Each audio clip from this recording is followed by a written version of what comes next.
today we're gonna talk about how far I came from. So I'm not sure if y'all know, in my first video ever that I talked about my life, so I was basically given up at the age of 2. I was a foster child. I guess my mom didn't want me, or she wasn't able to take care of me. Hey. And I came here to the States. I was abused. I was sexually molested by, I don't know, to call him a family member or whatever have you. I told my foster moms and she beat me. Yeah, I was like, I don't know, like 8. Then I got raped. Then I was like 14 and I was so scared. I was always left home alone. Like my mom, well, my foster mom, she worked from 3 to 11, so she was never home. So basically I was always home. I was always scared, and because I used to always see spirits, I would run out the house and I would be outside in the street. That's why I used to be in the street, because I was so scared. Well, you know, I didn't know what ghosts were and spirits and all that. They just used to bother me all the time. I guess because, you know, I'm an empath and a starseed and I'm just so connected. But now I know, you understand? So it's like, when you're a child and no one tells you what these things are and they just brush it off as being your imagination, like if your kids tell you stuff, listen to them, because they're smart, they're gifted, like they see things. That's why now I see right through people. Like I see through the veil because I'm awakened, so I don't have time for the nonsense and these entities that's using people, because you know we're all vessels, so it's what you let into your body. That's why sex is so sacred, because it's an exchange of energy. So just watch who you're having sex with. Like, don't exchange your energy and get sucked dry like a leech.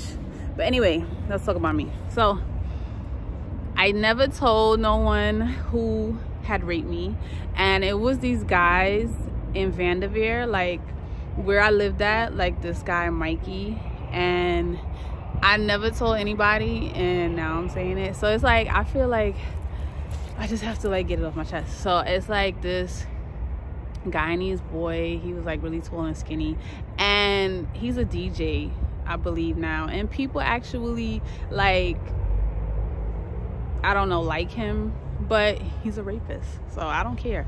But when you say no, like it means no. It doesn't even matter. Like when a girl says no and she's screaming, and like that's rape. And then all his friends like held me down. It was horrible. So I hated men. Like growing up, I hated men. Like I didn't trust nobody. Then my foster mom used to beat the living life out of me. So, and then I used to go to the store, have to steal food because I never had food in the house to eat. So it's just a lot of stuff, you know, but nobody knew what was going on, because I would always be laughing, and I would always remember my granny before she died would always be so nice to me. So I wanted to be her. So I used to like channel her and just be like, you know what, I'll treat people how I want to be treated. And I used to just continue praying, and I just blocked it off, you know, in my mind. And I kept being in these horrible abusive relationships because, you know, from a child I got abused, I got beaten. So it's like I met my ex, my first boyfriend ever. He beat the living shit out of me. Sorry, I had to call. So then I met another person who I married, who he didn't abuse me physically, but mentally he was definitely a narcissist. I didn't know what that was at the time, but he was a control freak. He didn't want me to be around my family, have no friends, have nothing. So then I fast forwarded. So I had like 4 or 5 miscarriages. I lost like a couple set of twins. My ex, he gave me like an infection, killed the twins. It killed the twins, and I had to have my fallopian tubes taken out, both of them. So that's why I did IVF. So I did IVF, took 3 years. I have my daughter and I have my other kids in the freezer. And you know, I'm so happy. But during all of this, I worked like a slave. I took care of myself. I was with these guys, but I always would buy myself Gucci, buy myself perfume, buy myself this, bought my car, buy this. like pay the rent, pay the cable, pay this. I didn't even notice like I was just being used, being like walked all over, because you know, I didn't have good self-esteem. I had self-esteem, yes, but I didn't have self-respect and boundaries. Like I didn't know how to set them, because I was always so used to like being walked all over as a child that it's like I brought it into my adulthood, you know. Like I basically was like, okay, you know, oh, he does that, that's love, you know. He treats me like crap, oh, that's love. Oh, he beats me up, yeah, my mom used to do that, that's love. Oh yeah, he cheats on me, yeah, whatever, he's gonna stop, he's gonna change. I could change him. You can't change nobody. Let me tell you, you cannot change a man, a woman, a child. You can't change them if they don't want to change. So if you're with somebody and you think you can change them, you can't, okay? You can't change them. So don't try, like stop trying, just leave them. If you're in an abusive relationship, just leave. Anyway, I noticed that in my other videos, I'm always doing this, always doing something with my hands. I don't know what to do with myself. Like I'm still getting used to this, like being on camera business. Like I'm so shy. People don't know that about me. I'm so shy, and Tauruses are sensitive. I'm so sensitive, even though I'm a bull. Those days are over. But you know, it all takes time. Everything in divine timing, like in my previous video, divine timing. So I was supposed to have this awakening at this time, especially since there's so much going on and there's so many portals open in 2020, if y'all don't realize it. So, but you know, all my spiritual people, I know y'all do. Y'all know what's going on. So, and working with the moon, you know, she shows you like people's true intentions. Like the moon is all about illusions, but also she shows you like what's real. So I don't even have to worry, because just like the sun comes out, the moon comes out, and even if you don't see her, she's up there. It's just the way the world is. Now back to what I was saying. So I became a vegan and I started this channel. And one of my exes, his friend told me like, just tell your story. And I was like, no, I can't get on camera. He was like, just do it. So I was crying all the time. I'm gonna put it down in the description box so y'all can see my first video, like see how far I came. It's so cool. Like I cut my hair. My hair used to be like all the way down my back, like all the way down here. I cut it. I'm wearing it natural. I never used to like wearing my hair curly, but I'm embracing my mixture and my culture. So, but I went vegan to do the IVF because I did it one time before, it didn't work. So this time I did it, it worked. Okay, mommy's here. Mommy's here. I don't know if y'all can see her. Yeah, boopsie, boopsie, boopsie. Boopsie, boopsie, boopsie. Let's start walking. So I'm just telling you, like once I went vegan, everything changed. Like when you give up meat and you give up like all those processed foods and everything, you start to open your third eye. What is it? Yeah, pineal gland. I always say it wrong, but y'all know what I'm talking about. Your third eye. So basically, I'm not telling you to go vegan, but yeah, you should. And all of us, our teeth, humans, we're not even meant to eat meat. Our teeth are meant to eat veggies. Just like those big dinosaurs, the long necks, they ate grass. You know, horses, they eat hay and grass. Cows eat grass. I mean, like these big animals, they eat grass, greens. They don't eat meat. So think about that. Now, fast forward to now, I realized that I was like doing a job and being in a career like in the healthcare field that I didn't want to be in because of what was programmed into my subconscious by my foster mother, who wanted to be a nurse so bad that she basically forced her ways on me. So as a kid, I wanted to be a model. I love the camera, of course. Hello. I love taking pictures. I love singing. I wanted to be a singer. Then Aaliyah came out. I was like, oh, I could be a singer. I started singing. Y'all don't know. I started singing in a group when I was little. And I was like a teenager. And I was going to high school. And my foster mom was like, oh, that's stupid. You're never going to amount to nothing, you know, always putting those horrible, dirty words inside of you.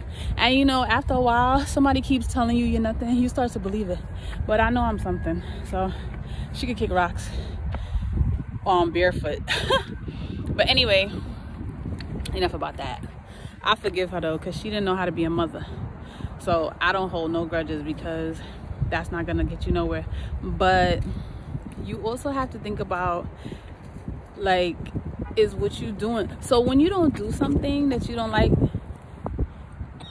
basically something that doesn't serve you, you like start to feel drained, you start to hate it, you know, you're not living your purpose. So that's it. When you're not living your purpose, you know it, because you hate going to work, you hate doing this, you hate getting up. When you love doing what you like, doing what you was meant to do, like, you get up every day looking like this, okay, like hello, you know what I'm saying? And I love doing what I'm doing. So I love talking to y'all, I love being on camera, I love taking pictures, like I told you, okay, I love being a mother. I just love life. And when you don't, even when you don't love life, like, sometimes it shows. You know, you might think people don't know, but it shows. And you get that back in the way you treat people. Hi. Yeah. My baby loves attention. Hi, mama. Mommy loves you. Hi. It's cold out here though. She loves the cold. I don't understand this girl. Love the cold. I don't. I'm a West Indian. I don't like this cold. It's cold. Good. Hurry up and go. Come and go. But anywho, back to what I was saying. So I remember that when I lost my twins, I had tried to kill myself a couple of times. It didn't work. It didn't work, obviously, but I wasn't supposed to. You know, obviously I have a purpose. So, but whoever out there that is thinking about it, like, don't, you know, because life is way better. And then your soul gets cursed when you commit suicide. So why kill yourself and suffer in the afterlife? Because obviously there is an afterlife. Or come back. I think, you know what I think afterlife is? Repeating what you didn't do before in this life. So you know how we come back and reincarnate? I believe that in the afterlife, when you die, you come back and you repeat the same things that you didn't get the first time, and that's your torture. So you keep repeating it. Oh my goodness, what's that, purgatory? I ain't trying to do that. I'm so glad that I'm still alive. Please, I wouldn't have had my baby girl, right? I wouldn't have been able to be living where I'm living now. I wouldn't have been able to have my awakening and see, like, I'm really, you know, hey, like, yes, motherhood. So fast forward to now, I'm gonna be doing juicing on this channel. So yeah, so if you want to kill yourself, don't. All right, God loves you. And even if you're alone like me, I don't really have friends. I don't have no friends. I just have my daughter. That's all I need, and God, and my angels, my spirit guides, my archangels, all the fairies. Like, it's so crazy. I have so much spirits with me. I don't need physical people like that sucking me dry, like trying to pick off of your energy. Oh, it's so annoying. Energy vampires. They're probably watching now, trying to suck, leech off. Oh, I can't. Oh, it's so disgusting. It makes me feel disgusting thinking about these people. They're so nasty. Even my exes, even people that still watching my channel, like, that don't like me. Like, why watch somebody you don't like? Ugh. But anyway, so thanks guys. Don't forget to like, comment, give me the thumbs up, and subscribe. It helps my channel grow. Thanks for watching, and I love y'all, and thanks for your support, your continued support. See y'all in the next video.